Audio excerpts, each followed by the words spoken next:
Business here at Birmingham University. It's my pleasure to welcome you all to this first Business Speaker Series presentation of the new year. And I'd like to remind those who are listening to us who are not familiar with Birmingham, that Birmingham University is one of the oldest post-secondary institution in the province, delivering value, training students who are in different professional positions in different organizations, and which means that we have been delivering value. And we're small institutions, but we have been training our students very well, just like any other better known or bigger universities in the province and the country. So it's my pleasure tonight to open this meeting. And on the program, we're going first to invite our student leader to open the meeting with prayer. So Pearson is here, is one of the executives of the business club. He is going to lead us in prayer.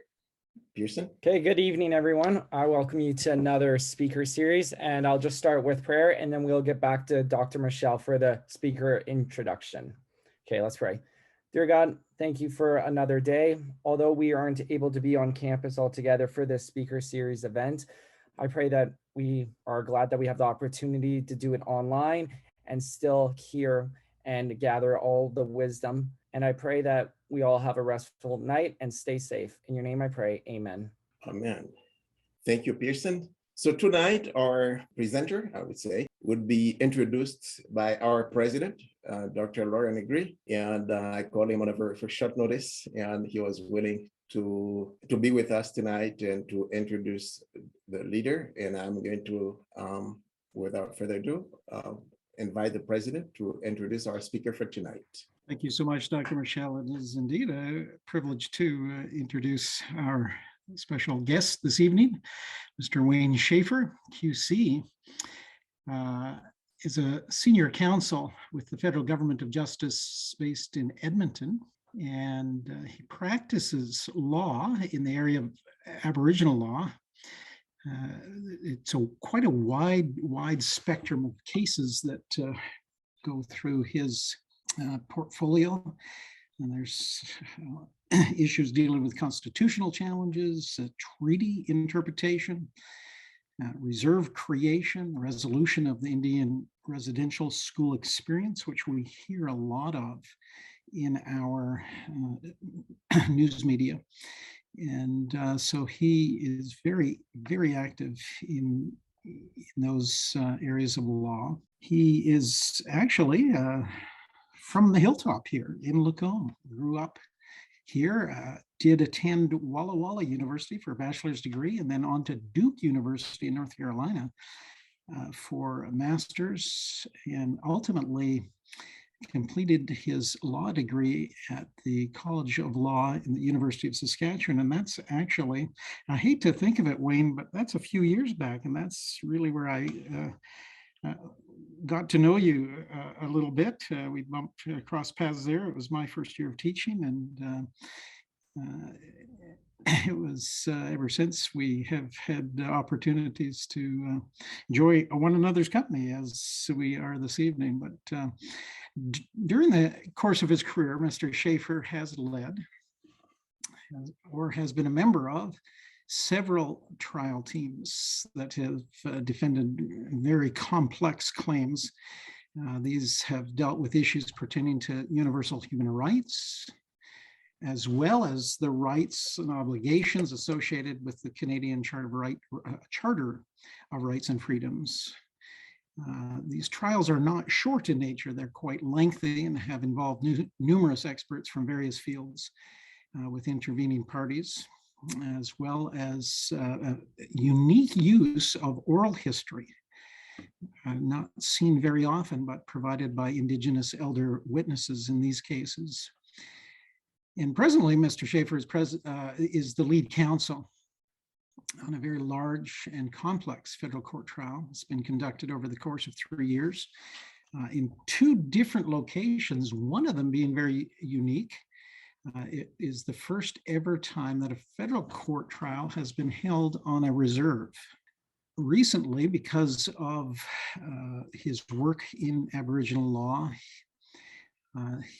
His work has been recognized, and he has received Government of Canada Indigenous Relations and Northern Affairs commemorative recognition on behalf of Canada to address the legacy of the Indian residential schools. Also, Mr. Schafer received an award from the Department of Justice from the Prairie Region Merit Award for his high-level performance in another landmark case. If you think that this keeps him busy with not much else left to do in life, you would be wrong. Mr. Schafer is very active in his legal practice, but also active with his community. Sits on a variety of boards, including Habitat for Humanity, another board for the Legal Archives Service or Society of Alberta. And one area of Edmonton that is very near and dear to his heart is the Boyle Street Community Center, which assists those less fortunate that live in Edmonton's inner city. And he is very active there and helps out, and is also a regular presenter, as he is tonight, but regular presenter at legal education forums and seminars. And you may have heard right at the beginning, as I introduced him as QC, if you were wondering what that stands for, it is a designation, a special designation, meaning Queen's Counsel, which was presented to him, granted to him for his contributions to law and contributions to the community of which he lives, and that was granted in 2008. So tonight, we are very happy to have you back again, Wayne, to present here at the Bourbon Speakers Business Speaker Series. Tonight's topic, I'm a business person. Why do I need a lawyer? Sounds intriguing, and we look forward to it. And once again, I just want to welcome you here with us tonight. The time is yours. Thank you, Dr. Agri. I hardly recognize the individual you introduced, but I'll look at my resume and see if I can recollect a few of those things. Certainly from your comments with regard to the amount of time that's gone by since we first met back in Saskatoon during my law school career, you're quite right. It's hard to believe that I've been doing this for 37 years, but calendars don't lie, and that is it. In any event, it's a pleasure once again to be asked to make a short presentation on a topic that may be of some assistance to you as business students or small managers or owners.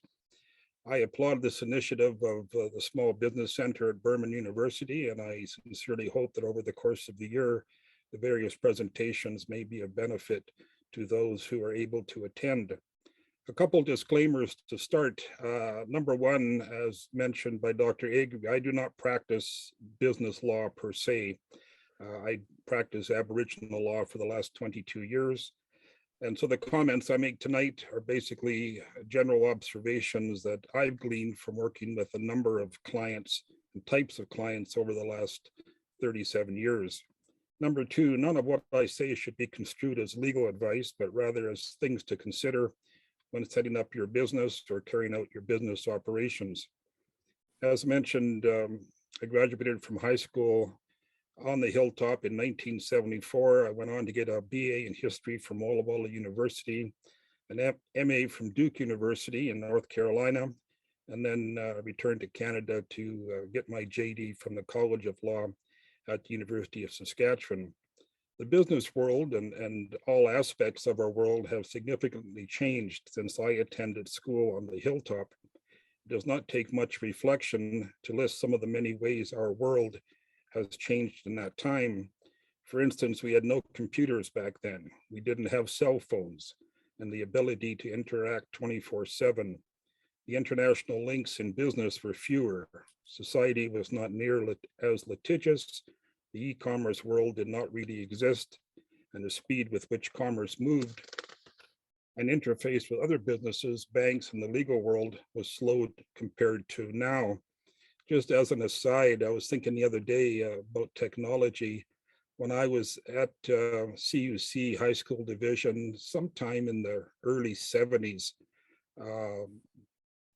calculators came out, and my grandmother offered to buy my brother Ron and I a calculator.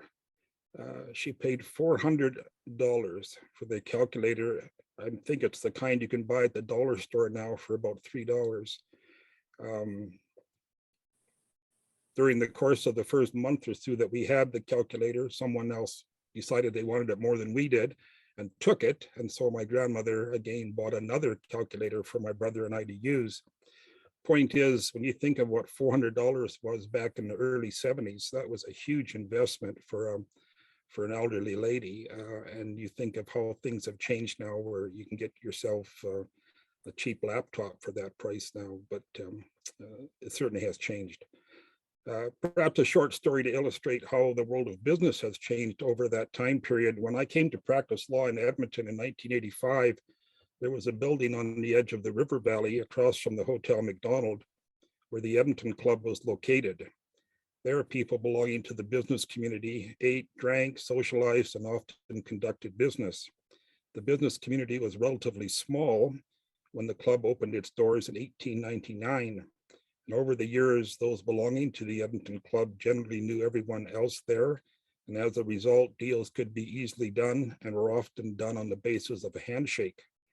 An older member of the club once told me that in those past days, deals were often sketched out on paper in the cozy confines of the club, and disagreements or questions over the wording of a contract were often corrected or amended over drinks.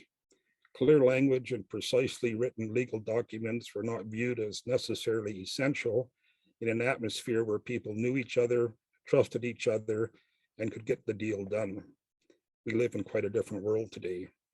As an aside, the story goes that Wayne Gretzky was a member of the Edmonton Club, but let his membership lapse over the requirement that a tie had to be worn on the premises. As a result of the changes in how the world of business was conducted over time, the membership in the Edmonton Club dissipated, and it shut down in the early 1990s. Deals are now more often done at boardroom tables and via the internet exchange of documents.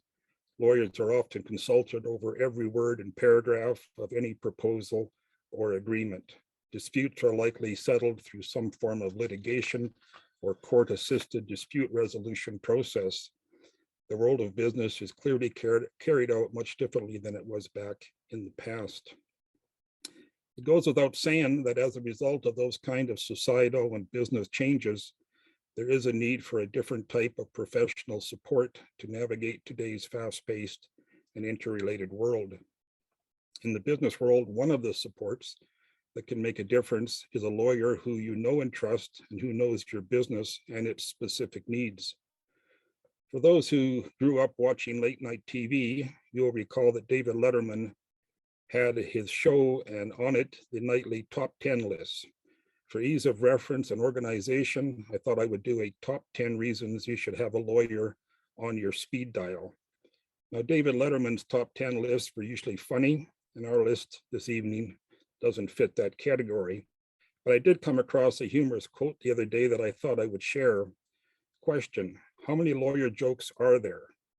Answer: only 3. The rest are true stories. Over the years since law school, I've collected a number of lawyer jokes, and many of them are quite funny, and I continue to collect them as I continue my career. Some people are a little embarrassed to tell lawyer jokes in front of a lawyer, but I, for one, quite enjoy them. So if you have any, feel free to pass them on or tell them sometime. So anyway, on to the list. Number 10, you need a lawyer on your speed dial to make sure that your business documents are drafted in clear and concise language. The legal documents related to the startup of your business, the contracts you enter into, and other important documents that are associated with a specific business or associated business you might be involved in need to be drafted in clear and concise language. Lawyers are trained to write clearly and concisely. You, your employees, clients, and the businesses you deal with need to know exactly what is required of each of them. Likewise, there is a need for everyone associated with your business to know exactly when certain events need to take place. Accordingly, important business documents need to be drafted clearly and concisely so as to protect you and your business should a dispute ever arise over who is to do what and when. It goes without saying that clearly worded and well-drafted documents can be of significant help should a dispute arise, and especially if it has to go to court. I think we can all remember reading something now and then, a case that's gone to court over where a comma was placed or where one or two words was out of place, and it's been so unique that it's actually made the news. I can tell you that those kind of cases are not particularly far and few between. They actually do arise on a regular basis where wording is such that the courts have to get involved to try to interpret exactly what the author of the document meant. Always keep in mind that the party on the other side of a contract or a dispute likely has a lawyer, and you can rest assured that those lawyers will be looking for any wording or an omitted word or clause that can be used to their advantage. Incorporation or contract documents printed off the internet or purchased from Staples may work in some cases, but they may also be the cause of a great deal of misunderstanding and costly litigation. Purchase documents are often made in the United States or in a different Canadian jurisdiction, and their wording may not comply with the legislation of the province in which you reside or conduct your business. Business deals can and often do go sideways for lack of clarity or specificity in the operative documents. Large sums of money can be reliant upon specific dates when certain steps must be taken or certain products need to be delivered. Clear and concise drafting of contracts, business arrangements, legal documents, court pleadings, employment memos, restrictive covenants, and the transfer of assets or ownership, and a host of other types of documents can play a large part in making your business successful. Number 9, the structure of your business. Every business should be structured so as to best suit its unique service and product, as well as the needs of its owners and or investors. The business structure needs to be clearly defined and laid out in a number of legal documents and agreements that are designed to guide the business over the course of many years. Ownership disputes can bring down a company and tie up its assets for years. A lawyer can draft the originating incorporation or partnership documents or some other business structure in such a way so that everyone knows the rules, the obligations, compensation structure, management setup, and most importantly, the way in which internal disputes are to be worked out.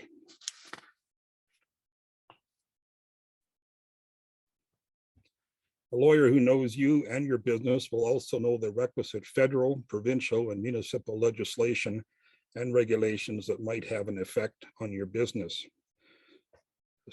When I was preparing this, recollection popped in my head. I was in court years ago on some type of an application in chambers. I don't recall the specifics of it, but there was an unrepresented gentleman opposed to me.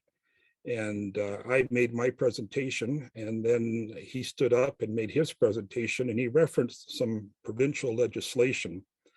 And the court, you could tell, sort of looked at him with a bit of a question mark and asked him to repeat the legislation that he was relying upon to oppose my application. He again, with quite a bit of a flair, announced that it was a certain piece of legislation, and he had the subsection and the subsections, and he was relying on that, and he had a slam dunk in his opinion. It was interesting to watch the court sort of pause and then say, well, Mr. So-and-so, that legislation became null and void about 2 years ago. You should have, updated your view or your review of the legislation. The look on the gentleman's face was, he was crestfallen, and court wrapped up fairly quickly thereafter.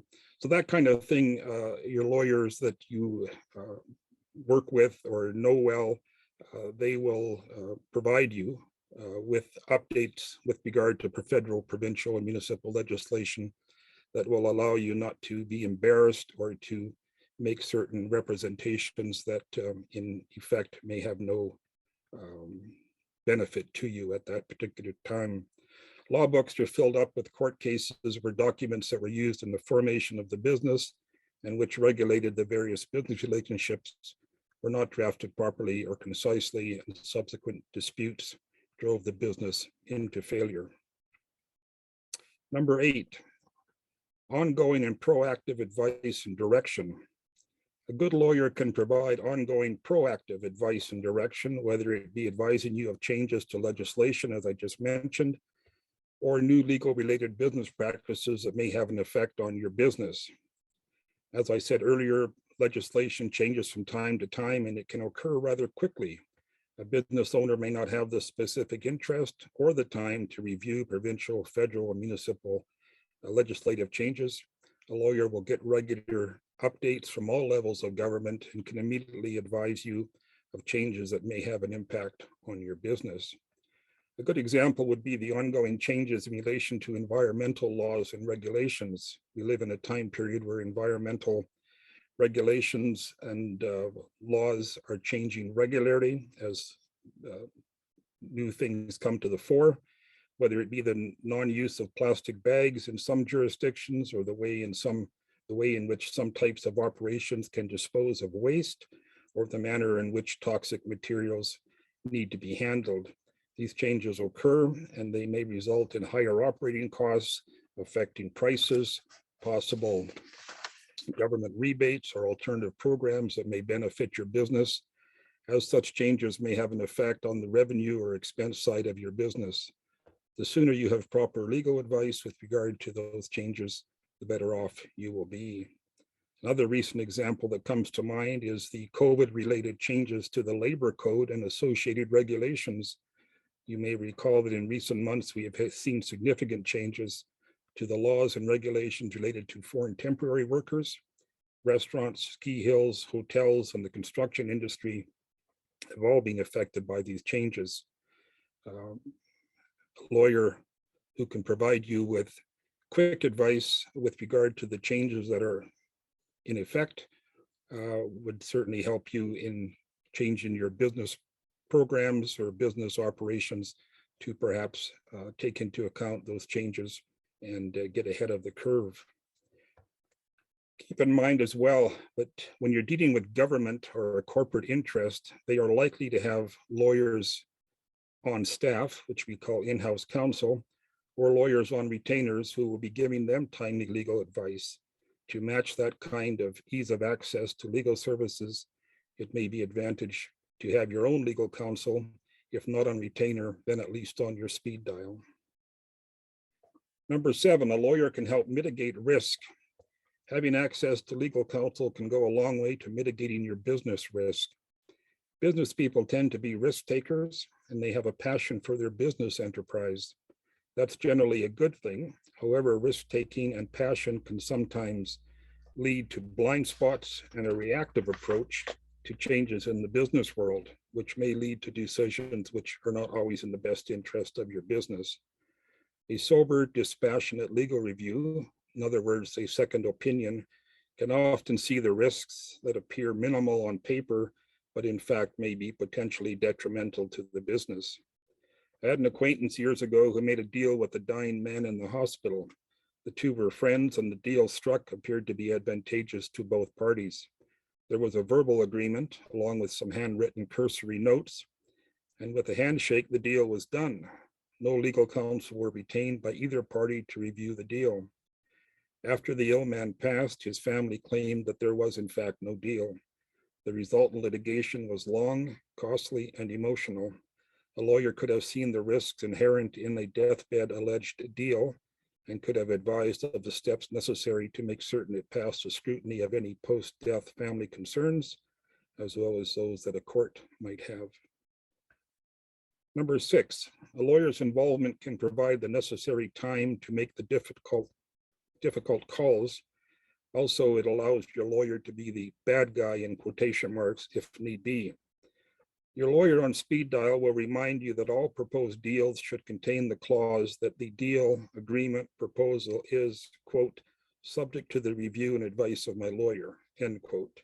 In other words, your lawyer is going to want the opportunity to review each and every deal or agreement. That this can be a very useful exercise. Sometimes in the business world, large or small business owners may have a personal relationship with other businesses, suppliers, contractors, etc. And quick decisions or agreements with people he or she knows may appear easy to do, and often there is pressure to do them.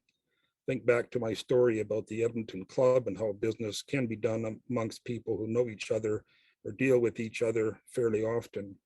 However, those quick and easy deals with people you know may not always be in the best interest of your business. Having access to a lawyer who can remind you and insist upon that such a clause be inserted into the written documents can be useful, as it will provide a time period for you and your lawyer to look at all aspects of the proposed deal and exit it on the advice of counsel, if that is in the interest of the business. As I said, lawyers can also be used as the bad guy in quotations, for lack of a better term. They can be the ones who can scuttle a deal via the aforementioned clause. They can also send a letter that ends a business deal or relationship, if that is what best suits your personal or business needs. They can also write demand letters and other uncomfortable letters if that is your preference or need, and I can assure you that sometimes that need will arise. Number 5, employment matters. These can take up a considerable amount of time for any business owner or supervisor who has the responsibility of dealing with employees.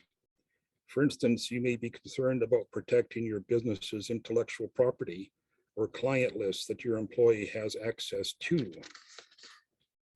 That may necessitate the need for the drafting of a non-disclosure agreement. Accidents can occur on the job site, and those may involve legal reporting, compensation issues, leave issues, insurance matters, and perhaps eventually the defending of a lawsuit. Well-run businesses will have an employee manual that needs to be created in the first instance and updated regularly, which clearly outlines the legal duties of the employee and the employer and spells out a dispute resolution process. Sadly, sexual harassment issues and claims are a big issue in the workplace these days, and a lawyer will be able to help draft the necessary business policies and employee manual material to deal with that type of situation. Employment terminations do occur in the workplace, and they can be emotional and messy. They can also be very costly and morale damaging to other employees. A good lawyer on your speed dial can help walk you through the termination process and attempt to find ways to avoid costly litigation and long-term damage to the business. A good business practice is to have a lawyer retained before the termination is initiated, so as to have the necessary protective measures in place so as to mitigate the situation. I've handled a large number of wrongful terminations during my career, and I am often surprised, if not shocked, how little legal advice the employer has sought in advance of a termination. Number 4, bankruptcy and insolvency guidance. Unfortunately, as we all know, there are occasional sharp declines in the economy that can push your business into a financial situation that it simply cannot recover from. That situation need not necessarily mean the end of your business. A good lawyer can guide you through the insolvency or bankruptcy process and try to map out a reorganization plan that gets the approval of the court so that you or your business can continue to operate and even thrive once again. If attendance in court is required, a good lawyer can help prepare you as well as organize the relevant documents and work with you to present the best possible case to the court. As I've hinted at a couple times tonight, courts can be very intimidating to a person who does not attend court often. I was in court once years ago in chambers waiting for my matter to be called. When the matter was called, which I didn't think much of until I saw who walked to the front of the courtroom, was an elderly farmer and his wife. Opposed to them was a very well-dressed lawyer from a bank. He was trying to petition them into bankruptcy, and there they stood holding hands. The wife was crying. The lawyer made his presentation, And the court looked at this couple and said, do you have counsel? They said no, they couldn't afford a lawyer. They had to come to court today to deal with it. The judge said he had heard the lawyer for the bank's petition, and he thought there still might be some avenue that this farmer should be looking at, and he should get legal counsel. Again, the gentleman indicated he had talked to a couple lawyers. He didn't have funds to retain them. He just wanted to get this over with. The judge, being a wise gentleman, suggested that he was not going to hear the complete case that day, and he talked to the bank's lawyer and said that he would like to adjourn the matter for 2 weeks. And would that be, would they oppose that?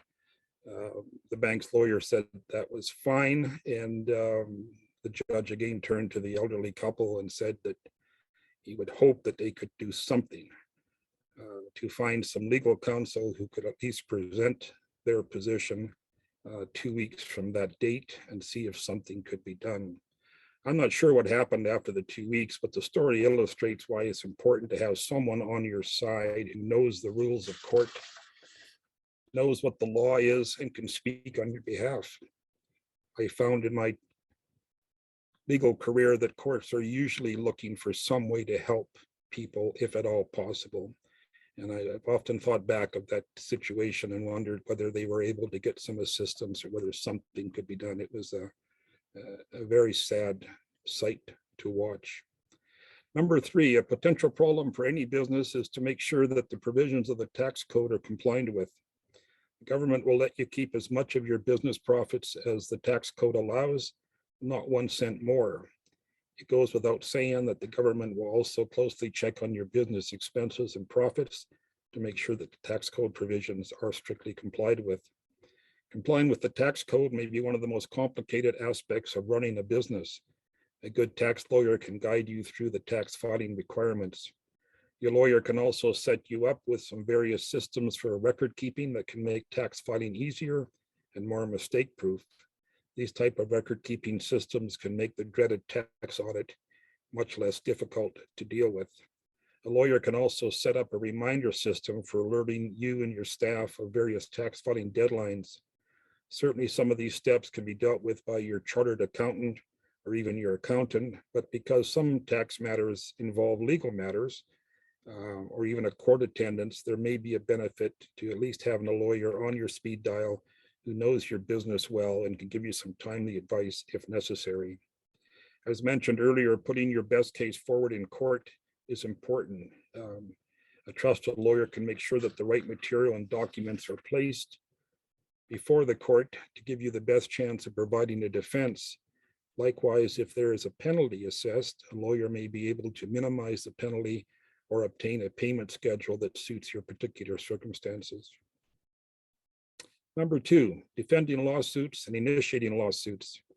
During the course of running or managing any business, you will undoubtedly be sued or need to initiate legal action on behalf of the business. Those lawsuits may relate to things such as wrongful dismissal, breach of contract, negligence, theft of intellectual property, and failure to perform. The list goes on with regard to possible claims that you may have to defend or initiate. Of course, one of the most time-consuming tasks for any business can be debt collection. The recovery of debts due and owing to you may involve initiating legal action, and you're going to want some legal advice before you start that process. Many of these debt collection claims may be smaller amounts such that they could be handled in civil court. This was previously referred to as small claims court in Alberta. It handles civil cases up to $50,000. And other provinces may have different limits. Lawsuits can take up a great deal of time and emotional toll, as I've mentioned. If you decide to represent yourself in civil court, which you can do, you will need someone to guide you through the many steps of a lawsuit. If you require a lawyer, there will undoubtedly be a number of hours of preparation, and you'll want to work with someone who you know and trust and who also knows you and your business. In more recent years, there have emerged other ways to deal with legal disputes. They are called alternative dispute resolution processes. and they can range from court-mediated, court-assisted mediation, private mediation, and different forms of arbitration. These alternative resolution processes can be much cheaper and faster than the traditional court system. Given the cost of litigation and the time it can take to get to court, more and more businesses and individuals are turning to these alternative resolution measures. I would just mention that one of the downsides to that alternative process is that if you can't get an agreement in the end, then you're back to initiating a lawsuit. So it can end up taking more time. And as well, of course, once a deal is struck, there's no appeal, which of course in court, there is an appeal process. So there is a little bit of a downturn, but right now they're booking Court of Queen's Bench trials about 4 years in advance. So the time to get your case before a judge is a long time, and that often is a problem for businesses or anybody who's trying to get justice. The wheels of justice sometimes turn too slowly. Number one, finally, it's useful to have a lawyer on your speed dial for day-to-day legal advice as required. Lawyers can act as a good sounding board for many of the reasons I have outlined this evening. They are trained to be dispassionate, critical, and able to write well. They're also trained to look at things from a critical perspective, which helps to give you a reasoned second opinion on business issues that may have a legal aspect to them. Lawyers can also be an excellent resource to access other professionals or experts that you may need for your business challenges and opportunities. Lawyers deal with experts in a number of fields, such as land valuations, real estate, banking, insurance, government relations, etc. A call to your lawyer may be much more efficient than trying to track down an expert on your own. Lawyers can also be useful for attending important meetings. Having your lawyer sit next to you at a business meeting can send a signal to the other side that you take the discussions very seriously and that you will be reviewing every single proposal and clause in an agreement with some expert assistance. That may make the other side just a bit more careful in what is put in writing or proposed on the record. Having your lawyer at the negotiation table can also speed things up, as documents, paragraphs, wording can be reviewed almost immediately for clarity and compliance with legal requirements, instead of taking the documents back to your office and then contacting your lawyer for their review. In closing, a trusted relationship between a business person and his or her lawyer is a very important component to getting timely legal advice and support. That relationship, like all relationships, takes time to develop.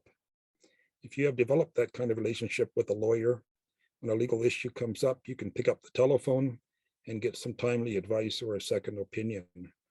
A good lawyer will always make time for a client that they have developed a relationship with.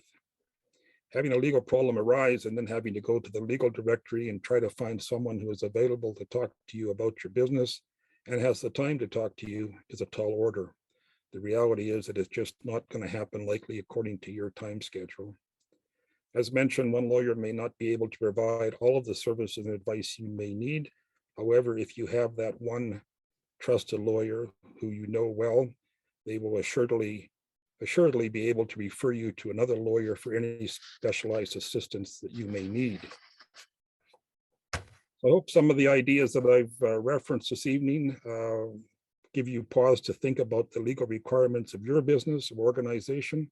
Further, perhaps you now have some reason to consider, if you haven't already, developing a relationship with the kind of lawyer or law firm that will benefit your company or organization. That's my comments. Thank you, and I'm happy to answer any questions if anybody has any comment or questions or a good lawyer joke. Thank you very much. So I'm inviting our audience to either raise hands, you go to reactions and you raise hand if you have questions or comments, or you write your questions in the chat and you have somebody monitoring the chat for us. But if you allow me, I thank you very much for this presentation or being taking note. And one of the things, one of the questions I have is that working with a couple of small businesses here in Central Alberta, one of the things, the issues they raise is that it's very costly for small businesses. At times they don't have the type of money that the lawyer will charge. Open an escrow account or retainer is about minimum $5,000. And after that, before you know it, you have to replenish. And that is one of the things I have from some couple of small business owners, what kind of advice you can give in regard to this concern. Yes, legal fees are a concern all the time. It doesn't matter what the issue is. Legal fees seem to grow every year. And of course, to be fair to the lawyers, their expenses seem to grow every year as well. So it's kind of a catch-22 as rents go up and employee salaries go up and insurance goes up and utilities go up. A lawyer in a small firm trying to run the business obviously has to increase their fees as well. One thing that I've seen in the past, some businesses that I've had some dealings with have used student legal services. The University of Alberta and University of Calgary have volunteer lawyers or law students who can provide some assistance on, basic things, rent issues, contracting, basic contracting. So that is one area that I think those services are free, or maybe there's a donation at the end of it. But so your contacts, Lucius, may want to check out the law schools to see what kind of assistance is provided. I know several friends who have been practicing law for a long time in Edmonton occasionally reference how much fun they had back in student legal services. They're young and aggressive, and the opportunity to work with that type of an organization is quite a feather in your cap when you're a law student. And so they may do a variety of things depending on what the issue is, but they may be able to make some court attendances if that's what's required. They may be able to review some contracts. They may be able to give some advice. So that's one thing. The other thing is you're just going to have to shop around. I know some lawyers, especially in the smaller centers that are starting out, they're quite happy to perhaps discount their fees for a business that looks like it may be around for a while. And if they can get in on the ground floor as a client, client lawyer relationship, and then grow with the company, every lawyer is looking for clients. And obviously the more established law firms aren't looking in the same way or the same areas as a new law grad or a new firm that's starting up. So I worked for Legal Aid one summer during law school in Red Deer, and there was just a Crown prosecutor had gotten in some difficulty personnel wise. Hadn't done anything improper, but anyway, he had left the prosecutor's office and opened up his own criminal law firm. And so he was available. Just like I said, he was starting out. And so a very senior, very seasoned lawyer who generally would not take legal aid cases, but because he was starting from scratch, he would take whatever we gave him. And it wasn't too many years before he had a law firm of about 10 or 15 lawyers. So again, you sometimes start out by taking on things at perhaps a discount, or taking on things that perhaps don't interest you in the same way that you thought in law school, but that way you grow your practice, and sometimes as a result of that, relationships can grow for long term. It can be very good for both parties. If there are any other questions, continue. I don't want that to be a monologue. But another thing is that there are some law firms, I get from one small business owner, where some law firms offering a subscription service. You subscribe and they would help you with documents, kind of thing. Is that something which small business owners could pursue, or is there any pitfalls to that? Yeah, I don't really know. I've heard of that system, but I have no personal experience with it. I know years ago there was a lawyer in Edmonton who had been disbarred, and so he couldn't practice law, but he came up with this concept of I didn't know what he called it, but basically you would pay so much per month and you would have access to a lawyer 24/7. And the idea that he would have lawyers on staff and they would be available for anything. So you pay your $50 a month and you have access to a lawyer. I don't think it ever took off, but I remember he gave a couple seminars to various law groups with regard to that concept. It was an American concept at the time, but it was basically to try to lower the retainer aspect of being or hiring a lawyer, and you would pay a monthly fee, and if you bought a house someday, you would have it, easily done without paying large fees. So no, I'm sorry, I don't have any direct knowledge of that, but there may be some aspects to that are attractive to a small business for sure. Yeah. All right, thank you. I see Ian's hand. Ian, you are muted. Unmute. Am I there now? Yes, you're good. It's good now. Good. Thank you. Wayne, I do appreciate your common sense approach to the steps, and it reminded me of conversations that I would have with pretty much every small business owner, farmer, anybody that was in business for self. I would always say to them, there's very key ingredients to you being successful. You've got the fantastic ideas. Now, you absolutely need a lawyer. You need a good banker. You need the accountant. And then I would go into what you were doing there was giving some examples so that it would hit home with that customer as to why it was important to have that relationship with each one of those individuals that would help to make the business successful. So I really wanted to acknowledge the fact that you're giving some good examples of why those things would work. So thank you. Well, thank you for those comments. Just as an example, I was talking to somebody a couple of years ago.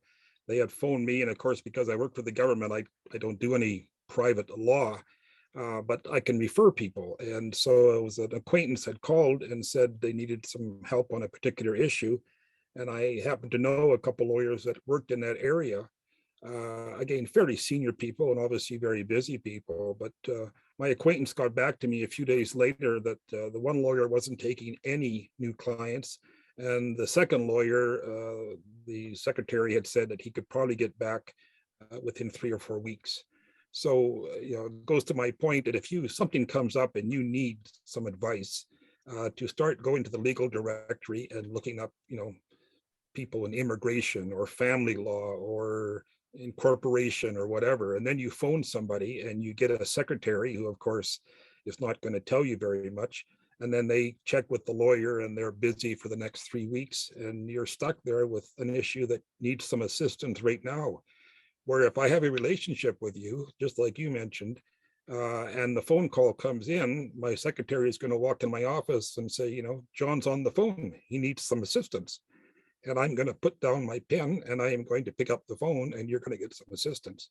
That's where the real benefit comes from. And you don't have to wait and meet somebody and go through all those, interpersonal get to know each other kind of things. So anyway, thank you. Okay. Any other questions? Dr. McDowell, I see your hand. Not surprisingly, I heartily endorse your point number 10, although I remain somewhat skeptical of the obfuscation of legalese. So how can a small business owner be assured that things are indeed clear and as they should be in documents when maybe I'm overly biased here, but I'm not always convinced lawyers know how to write well. Well, that's a good point. Lawyers are trained to write well. Whether they actually carry through and do write well, that's another thing. But you often find when you do litigation and you end up having to write a written argument, and you write it, and then you have some of your colleagues look at it. They'll quite quickly show you where you're obtuse or whether you're using too many words and whatever. So the beauty of working where I work, we have actually a three-tiered system of reviewing all of our written documents. So nothing goes out of the Government of Canada's offices without it being reviewed considerably. Many smaller law firms may not have that, that privilege or that the benefit of having many sets of eyes look at it. But if the document is poorly drafted, and the court makes a comment about the language is difficult to understand, or I don't quite understand what you're getting at. It doesn't take too many comments like that before you wisen up and start taking a bit more time in your letters or your drafting. So it's a trial and error to some degree, but if you see what some of the unrepresented people, what they present to the court, then you realize that lawyers actually do write a bit better than that. So my only follow-up would be that I would urge that business students learn how to write well, and so they can recognize clarity and recognize bad writing themselves, so that you can be your own advocate to make sure that the documents are clear to you and clear, so that you can discuss it with your lawyer, any sort of parts that are not clear before you finish up the document. I always say that the best courses I took in college before law school were English and typing. Nobody tells you that, but the amount of typing that you do, I mean, nowadays with laptops and computers, it's a given. Back when I was in law school, we didn't have those things, but still, you meet people that type with two fingers, and you simply can't produce much if that's your background. And so yes, English, learning to write, learning to properly paragraph, properly punctuate, those are important things. And it's surprising if you go through college and take very little English, and you concentrate on other courses, you can actually come out not being able to string together sentences that actually make sense. So the English teachers do well by teaching us. Well, I'm trying my best in career writing this semester with business students, so we'll hopefully they'll learn something. Yeah. So I'll keep it in their curriculum. Ian, follow up? Yes, am I still on voice? Yes, Yeah, you're we good. hear you. Okay, so I just it just raises an issue talking about English, and it was very interesting that John brought up that topic. But anyway, texting is absolutely the worst way of communicating as far as I'm concerned, because everybody's in a hurry to text, but if you do not go through what you've put into that document and you send it, 90% of the time you're going to be embarrassed. I just don't understand why texting has become so prevalent in our society. I mean, I obviously understand the speed, but the brevity in which people try to utilize texting is it certainly has a lot of pitfalls to it. I guess that's just a comment that I was involved in a multi-million-dollar lawsuit a few years ago that actually made the press. It involved a huge deal, and the deal had been discussed on the phone between the lawyer in Ottawa and the lawyer in Winnipeg, and it was confirmed with texting, and or thought to be confirmed with texting. And when the deal went sideways, and it went to court, the court determined that the texts were not clear enough to substantiate the deal that supposedly had been agreed upon. And he made the exact comment in his decision that, in days gone past, that would have been done in a letter, and it would have been reviewed likely to make sure that it was clear. But because they were texting back and forth, they ended up with, okay, talk to you later, sounds good, gotcha, those kind of words. And one side thought the deal was done and the other side apparently didn't. So you're quite right. The acronyms and short phrases are totally different than when I started law in '85. Letters were typed up and reviewed and then typed up again if need be, and it was just a whole different ball game as opposed to a one sentence text or a computer sent message. Thank you. I don't see any hands, so I can follow up with the questions of mine. You referred to that elderly couples and the judge advised to have legal advice. And in the first year of the Business Speaker Series, there was a lawyer who presented here, and he said there is a trend in court that the little guy tends to win always. Was that the case in the example you alluded to of the couple of that elderly couple? Like I said, I don't know what happened. I wasn't back in court 2 weeks later, so I never saw what actually happened. The courts, I shouldn't say that. Some members of the judiciary have a soft spot for the little guy. Okay. But that's not always the case. And again, the courts have to follow the law, and often the law is best presented by somebody who does their homework. So if you have somebody who comes unrepresented, has not done their homework, doesn't know the law, doesn't know the legislation, appears to be there because they're looking for some sympathy or they think they can pull one on the judge, that's not going to work. Judges are fair, but they're also bound by the rules of court. And if you come to court and think you can,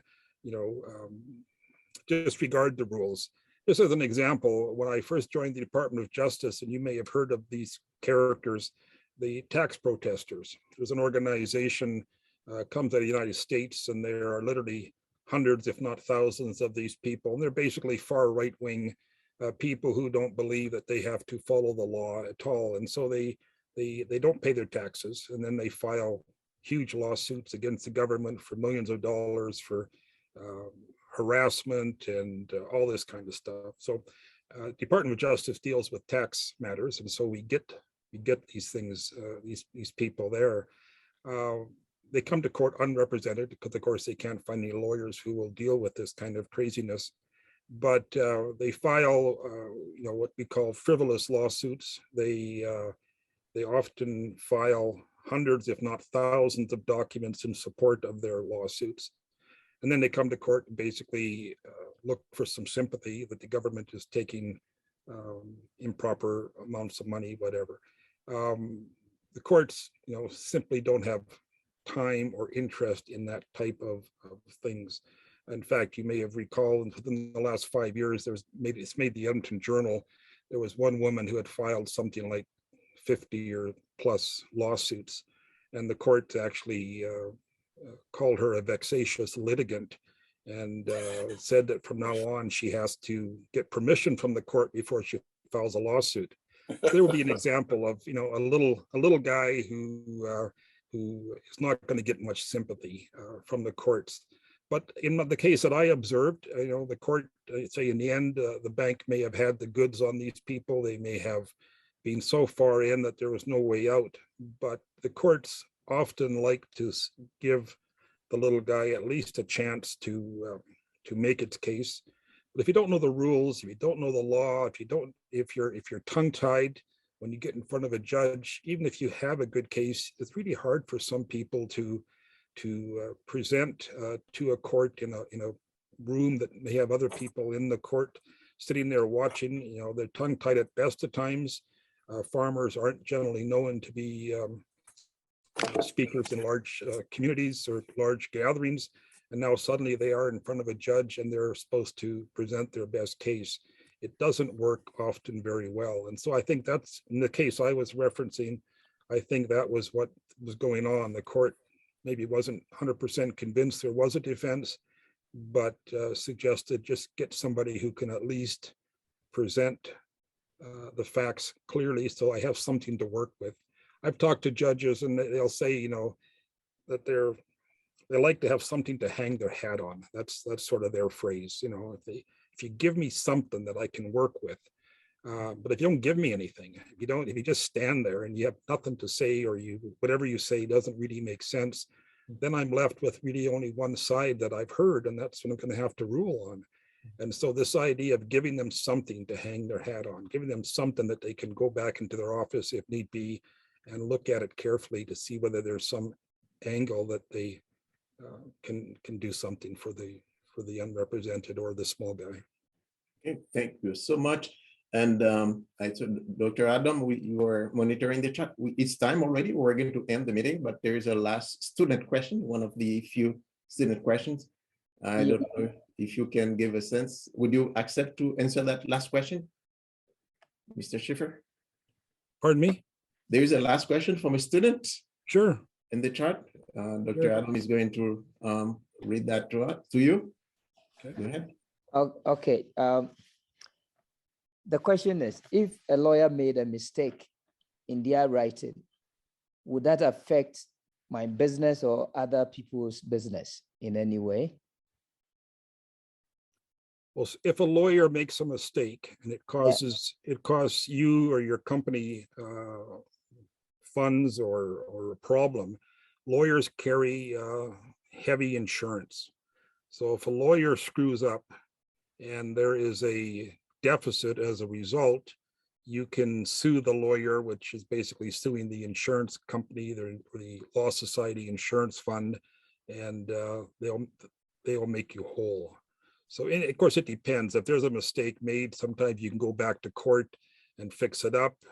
If there's just a letter that was improperly drafted, there are ways to correct things. There are ways to contact the other side and say, that sentence doesn't make sense, or that sentence isn't quite what I wanted to say. But if the other side holds you to it, if it becomes a litigation type thing, the client does have alternative routes to be made whole. So, but I've had lawyers send me stuff that clearly was wrong, and they found out about it a day or two later, and they have phoned up and said, a zero was missing off the number, or the date was wrong with regard to when certain things are supposed to be completed. Lawyers have a duty to their clients, but they also have a duty to the Law Society and to the courts to do their best and fix things up and to work in a collegial manner between counsel to fix mistakes that are commonplace or that are being brought to their attention fairly quickly. So that's often what takes place. And if you have good counsel on both sides, you can often do a lot of, make headway on a lot of fronts without returning to the courts. But like I say, if there's something goes sideways and the client is out, there is insurance there to cover that. Okay. Thank you very much. That was the last question can take for tonight. And again, on behalf of the Small Business Center at the School of Business of Birmingham University, Mr. Schafer, we want to thank you very much. And that was very clear, and I learned a lot. I hope that most of us will learn and how to work with lawyers to get our business activities going. And yes, I want to thank you for your willingness. You have accepted to come and I would say update us on legal issues that are of interest to all of us, to all our clients, the small business centers, and to students as well. So on behalf of my students, again, Small Business Center, the School of Business, and Birmingham University, I thank you very much. And thank you, You're most everybody. welcome. This was a pleasure to meet with all of you, and I hope something was of benefit to each of you as you carry on with your education or your business endeavors. I also want to thank you as well, Wayne, for taking your time. I know you're very busy, but you do have a heart for helping students, and we really appreciate it. I've been thinking all night for a good lawyer joke, but I haven't come up with one. But I did remember a joke that I don't know if you'd remember or not. It's close to 40 years, but I remember you invited several of us to a program sponsored by the School of Law in Saskatoon called Legal Follies. Oh, yes. And the best way I could describe it to the others would be something like an amateur hour for lawyers. One skit was a takeoff of something like Saturday Night Live's news segment there. What do they call it? Headline news. And I for some reason, all these years, I remember the joke. It went something like they were reporting the news and they said a man who was reasonably famous or had some notoriety in the community was in a bad accident, and he lost his left arm and left leg. And the next day when the media asked how he was doing, the doctor just said, well, he's all right now.